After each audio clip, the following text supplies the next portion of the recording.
I was saying in the mini message, if you get the YouTube video, about how we people, human beings, view things. We tend to focus things down and into sort of like trifocals that we can just see what's close to us, what we're comfortable with.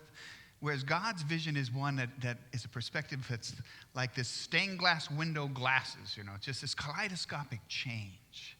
And as I'm going through this time of change and moving in transition in ministry, things are speaking to me. And as I read this text, it's just amazing to me. Talk about the spirit inbreaking, about how the message of change seemed to come through in this. Most of you know that before seminary, I was a preschool teacher. I enjoyed that. Sue and I both taught preschool one summer and one semester before going to seminary. And at the second semester that I was teaching, I taught the 4-year-old class. Now, in the 4-year-old class, some of you have heard the story of little Dory. Now, let me give you a picture of Dory. Dory had this platinum blonde hair and always just dressed, as they say, to the nines, with the dress out and the patent leather shoes, and she just always had a little purse. I mean, she was just perfect, and she kind of ruled the roost in that classroom.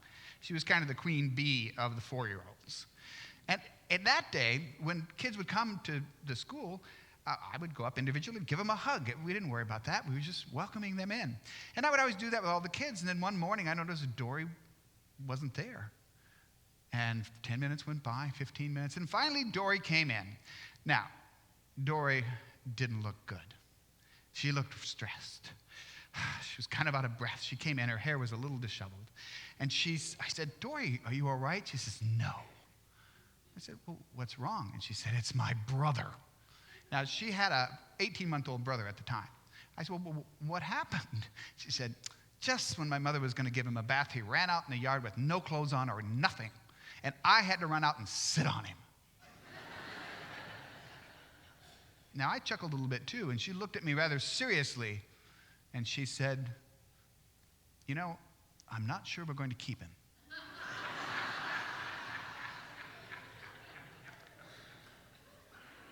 She was dead serious, folks. I laughed too, but then I quickly gathered myself. Now, why do we laugh, though? Because it's silly to think that anybody we love, a member of the family, it's silly to think that because of some less than perfect behavior, just because they irritate us, you're out of the family. Well, it's silly. It happens now and then in families. But as my mother said, whenever we would have grace, she would always say, I thank God who loves us enough to place us in families. Where do we get that perspective? We get that perspective from loving families, from being raised in a loving family. But I go back to my mother's prayer because I think that perspective for me is that there is a love that comes into the family. It is a love that comes from outside of us. It is a source of love that gives us life itself that we celebrate in baptism. My perspective, that is a God-given perspective, requires me to have a view of God. See, if we're to get the perspective how God sees the world, how God would see us, we have to think, how do we see this God? And I believe the words that we have with us of this unconditional love are the greatest way that we can view God. Now, when I say God, though, when I say that word God, when the kids, we do the children's time, anytime you say something powerful, they say the answer is God, they're always right. But when you think of God, when many people think of God, often the other words that come with it are almighty, powerful, everlasting, never changing, steadfast. But I want to argue that there is a difference between never changing and steadfast. Right, parents? Steadfast love as a parent requires change. Change in our hearts and our checkbooks and everything. So, do we have a God of steadfast love that changes? Do we have a God of that kind of perspective? When we think of the God of the Old Testament, is there any evidence in Scripture that could say to us that the nature of God is not to remain the same? In the very beginning, I find evidence. In Genesis in chapter 8, remember how this story starts with God creating Eden, God creating people, wanting it all to be good, and it goes south pretty quick. And God gets angry at the nature of sin that's pervasive throughout humanity in the land, And so God decides to just wash it clean. We call that the Great Flood. Remember that story? And Noah, along with a few animals, are saved. But it is at the end of chapter 8 that we hear God speak these words. Then Noah built an altar to the Lord and took of every clean animal and every clean bird and offered burnt offerings on the altar. And when the Lord smelled the pleasing odor, the Lord said in his heart, I will never again curse the ground because of humankind. For the inclination of the human heart is evil from youth, nor will I ever again destroy every living creature as I have done, as long as the earth endures. Seed time and harvest, cold and heat, summer and winter, day and night shall not cease. I won't do this again. Do you hear and feel a sense of decision being made in the heart of God? Do you hear a change of mind? I do. And when you read the prophet Jeremiah, God is a God that becomes angry with the people, and Jeremiah has to intervene and sort of talk God off the cliff, you know. God changes God's mind. We have stories and images of a God of change, a God of growth, a God of life and hope. Do you know that if you read through this Old Testament with only a New Testament lens, you'll miss the richness of what is there on its own? The words Son and God are there, but nowhere can I find the phrase, the Son of God, in the Old Testament. It seems that in the Old Testament, what God is trying to do, God's Spirit is trying to do, is to connect with us through the law, connect with us through covenant, connect with us through forgiveness and renewal constantly, and we keep falling away. And it seems in the New Testament, God changes God's mind and says, I think now I will send myself. Not in the form of a covenant myself, not just in the form of the Spirit myself, but in the flesh, as Son of God. There's a real change that occurs here between the Old and New Testament. And that's what Peter's dealing with. This change that occurs between these laws in which you chose only the pure bird, the pure animal. These that have guided them in their tradition from the beginning. These are the things that they had been taught by the prophet. This is what they thought they were supposed to do to be good Jews. And now there's a whole new story. And Peter has trouble with change. Not like all of us who are so flexible and change all the time. Nervous laughter, that's good. So Peter has this dream. He has a dream, and it's interesting how it seems to be almost the four corners of the earth are brought down. It's great that it is coming out like a tablecloth where we come to the table, just like Christ who came to the Passover table to change Passover to communion, just like we who come to the table in communion to change our lives by receiving the gift of Christ's love. Peter is told God has changed things again. Don't call things God calls clean unclean. Don't live with prejudices and barriers against others who are different from you. Reach out. Open up.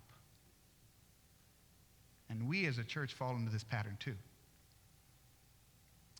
We come in and close the doors, and we like to find people similar to us. But the text sends us out. The text says you have to change your mind.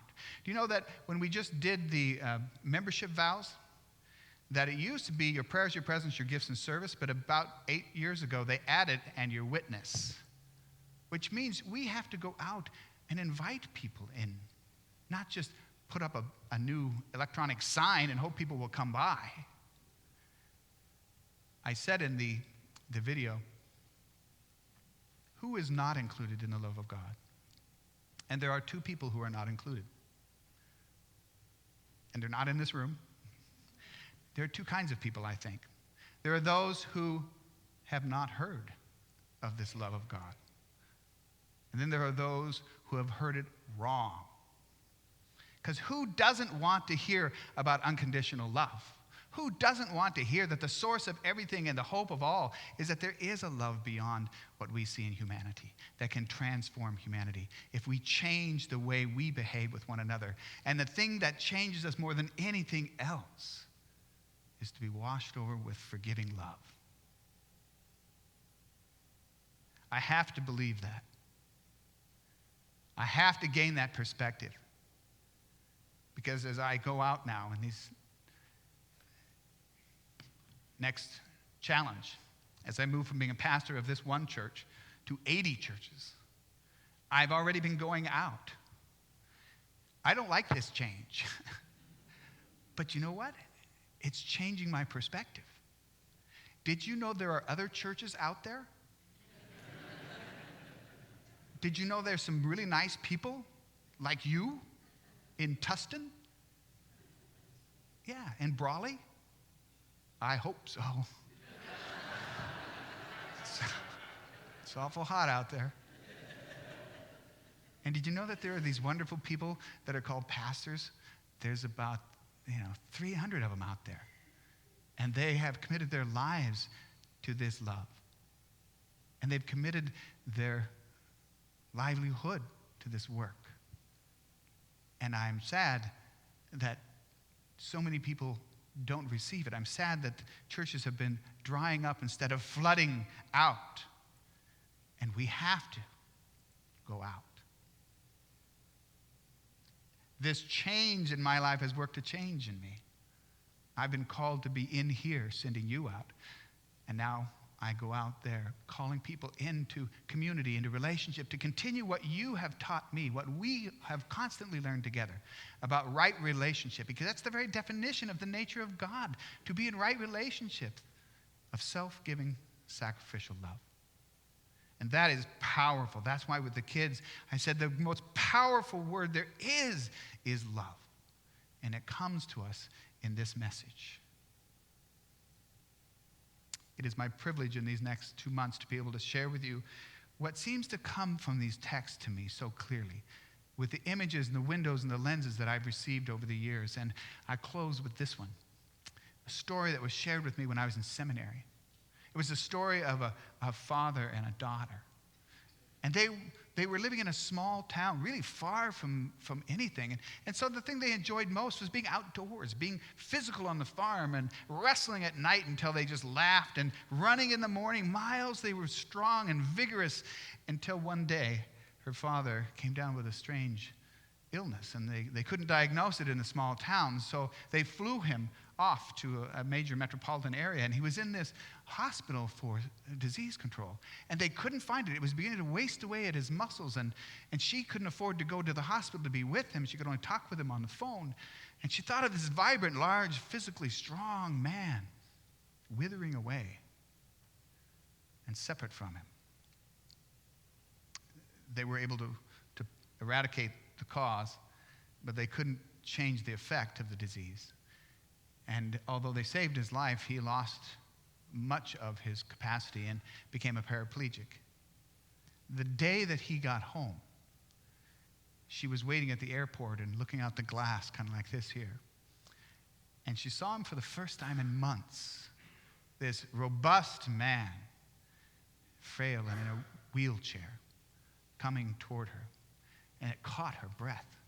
She thought, what am I going to do? How can I care for him? Am I strong enough? And as he came in, he saw her. And she walked alongside him, and as she did, a hand reached up and grabbed her hand and squeezed it with a strength she was surprised by, and said, "It's okay, honey. I'm home now." And she knew that the strength of her father's love was more powerful than any physical evidence she could see. And the fear went away. We have to change our perspective from the physical things of the world, from powers of the earth, to the power of the Spirit that changes everything and everyone, as we said to the kids, for the good. Amen.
storm or a valley low. But oh, when I fix my eyes on all that you are, then every doubt I feel deep in my heart grows strangely dim. All my worries fade and fall to the ground, 'cause when I seek your